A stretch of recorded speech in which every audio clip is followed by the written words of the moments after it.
Hey, salut, c'est Zan. On se retrouve aujourd'hui pour une toute nouvelle vidéo, aujourd'hui consacrée aux Corydoras. Oui, nos amis les petits Corydoras. Les Corydoras sont de petits poissons-chats tout mignons, originaires d'Amérique du Sud, de la Colombie à l'Argentine. Il existe bon nombre de variétés de Corydoras, plus belles les unes que les autres, allant de diverses tailles, de nains à plus grands. Voici quelques exemples d'espèces de Corydoras. C'est parti.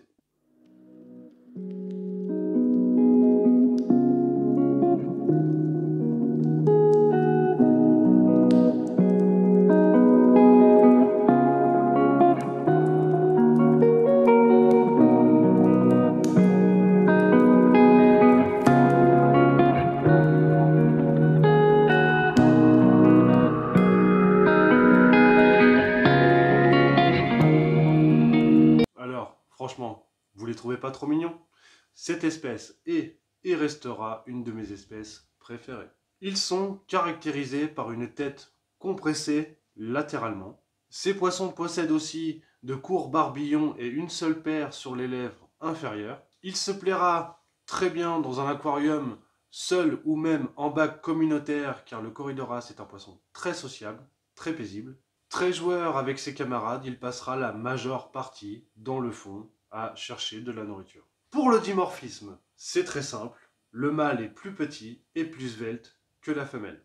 Leurs nageoires dorsales et pelviennes sont en pointe, tandis que chez les femelles, elles sont arrondies. Évidemment, les femelles sont un peu plus grosses, avec un abdomen plus arrondi. Et ça se voit encore plus par le dessus du bac. Oui. Ce petit poisson se nourrira d'insectes, de vers, de matières végétales et aussi de petits crustacés. Vu que ce petit poisson passera la majeure partie de son temps à fouiller le sol, évitez de mettre du sol en quartz qui leur abîmeront les barbillons et qui pourraient les amocher, les blesser. Oui, le quartz, c'est pas cool, on évite. Comme toutes les espèces de Corydoras, ça leur arrivera de remonter à la surface pour ingérer une bulle d'air, ce qu'on appelle une respiration dite intestinale. Cette capacité indiquerait une faculté naturelle à apporter un complément d'oxygène si le besoin s'en fait sentir. Passons à ses paramètres de maintenance. Le Corydoras aimera un pH allant de 6 à 7,5. Oui, le Corydoras aime bien avoir un pH plus ou moins acide.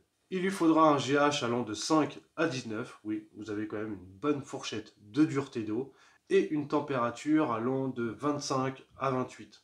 Il peut supporter jusqu'à 31 pendant quelques temps, mais évitez de le laisser trop longtemps à 31 parce que ça pourrait le tuer. Enfin, on évite.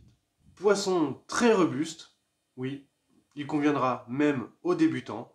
Il vous faudra un minimum d'un bac de 120 litres pour un groupe de 6 individus. Oui, le Corydoras est un poisson grégaire, c'est un poisson qui vit en groupe. Si votre groupe de Corydoras n'est pas assez grand, votre Corydoras pourrait stresser et pourrait développer certaines maladies. Donc non, on va éviter. Vaut mieux en avoir 6 minimum.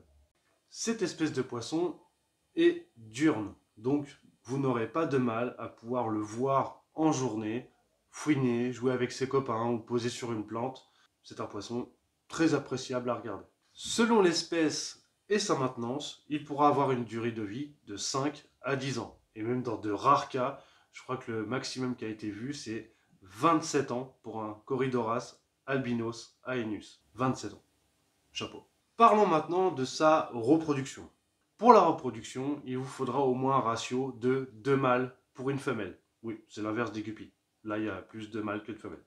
Au moment de la reproduction, les Corydoras adoptent une position en T, où la femelle viendra se placer perpendiculairement au mâle. La femelle recueille la semence du mâle dans sa bouche et ira déposer une vingtaine d'œufs, les fécondera et les accrochera sur un support.